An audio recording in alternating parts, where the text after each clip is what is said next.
Assalamualaikum warahmatullahi wabarakatuh. Saya Hendrian Putra Ramadhani akan menjelaskan tentang koordinasi dan tipe koordinasi dalam matkul pengantar manajemen. Koordinasi merupakan salah satu fungsi manajemen yang memegang peranan sama, penting, dan setara dengan fungsi-fungsi manajemen yang lainnya. Kesuksesan koordinasi akan menjamin keberhasilan pelaksanaan pekerjaan atau pencapaian tujuan organisasi. Untuk itu, perlu memahami yang mendalam tentang konsep koordinasi yang meliputi pengertian, tujuan, tipe, dan prinsip-prinsip koordinasi. Pemahaman yang baik atas koordinasi memungkinkan kita mampu dapat merencanakan dan melaksanakan koordinasi dengan baik. Pengertian koordinasi secara etimologis, coordination terdiri dari atau bersama dan ordination memerintah, berasal dari bahasa Latin yakni jam, berbeda-beda, dan ordiner menyusun. Koordinasi adalah suatu usaha kerjasama antara badan, instansi, unit dalam pelaksanaan tugas-tugas tertentu sedemikian rupa sehingga terdapat saling mengisi, saling membantu, dan saling melengkapi. Masalah dalam koordinasi: perbedaan tujuan antara bagian. Setiap departemen cenderung fokus pada kepentingannya sendiri. Kurangnya komunikasi, informasi tidak mengalir dengan lancar sehingga timbul salah paham, kesenjangan wewenang, bawahan bingung harus mengikuti arahan siapa jika ada perintah berbeda. Kompleksitas organisasi: makin besar organisasi, makin sulit mengatur kerjasama antar unit. Lokasi yang terpencil, jarak geografis yang membuat koordinasi lebih rumit. Tipe-tipe koordinasi, yakni koordinasi internal. Koordinasi yang terjadi di dalam organisasi seperti antar departemen. Koordinasi horizontal dilaksanakan antar departemen yang mempunyai level otoritas yang sama untuk mencapai tujuan perusahaan. Yang kedua, koordinasi vertikal merupakan aktivitas asosiasi, pengarahan, dan kesatuan kerja yang berada di bawah wewenang dari tanggung jawab atau atasan ke bawahan. B. Koordinasi eksternal. Ini adalah koordinasi yang terjadi antara organisasi dengan pihak luar. Contohnya termasuk koordinasi dengan pemasok atau supplier, pelanggan atau customer, regulator atau pemerintah, dan mitra strategis. Pencapaian koordinasi yang efektif yakni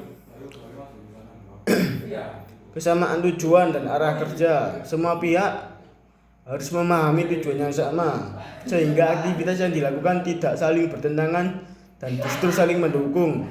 Pembagian tugas yang jelas, setiap anggota mengetahui peran, tanggung jawab, dan batas kewenangannya sehingga menghindar tumpang tindih pekerjaan. Komunikasi yang lancar dan terbuka, informasi dapat disampaikan dan diterima dengan baik, cepat, dan tepat sehingga meminimalkan kesalahpahaman. 4. Efisiensi waktu dan sumber daya. Pekerjaan dapat diselesaikan lebih cepat dan hemat biaya karena tidak pengulangan atau pemborosan usaha. 5. Penilaian kinerja dan produktivitas. Kerjasama yang baik mendorong hasil kerja yang lebih optimal dibanding bekerja secara terpisah. 6. Pengambilan keputusan yang tepat. Koordinasi yang efektif memungkinkan pertukaran data dan pandangan sehingga keputusan yang diambil lebih matang dan komprehensif. 7. Pengurangan konflik dan kesan kerja. Dengan koordinasi yang baik, potensi konflik antara individu atau antar bagian dapat ditekan karena adanya saling pengertian, terciptanya hubungan kerja yang harmonis. Kepercayaan dan rasa saling menghargai antar anggota meningkat, menciptakan suasana kerja yang kondusif, pencapaian target organisasi secara optimal. Program atau kegiatan dapat terlaksana sesuai rencana dan tujuan organisasi dapat dicapai dengan lebih maksimal. Rentang manajemen. Pengertian rentang manajemen, yakni rentang manajemen ada dua, rentang manajemen sempit dan rentang manajemen luas. Manajemen sempit, yakni seorang pimpinan mengawasi sedikit bawahan. Biasanya pengawasan lebih intensif, tetapi struktur organisasi menjadi lebih banyak jenjang atau hierarkis.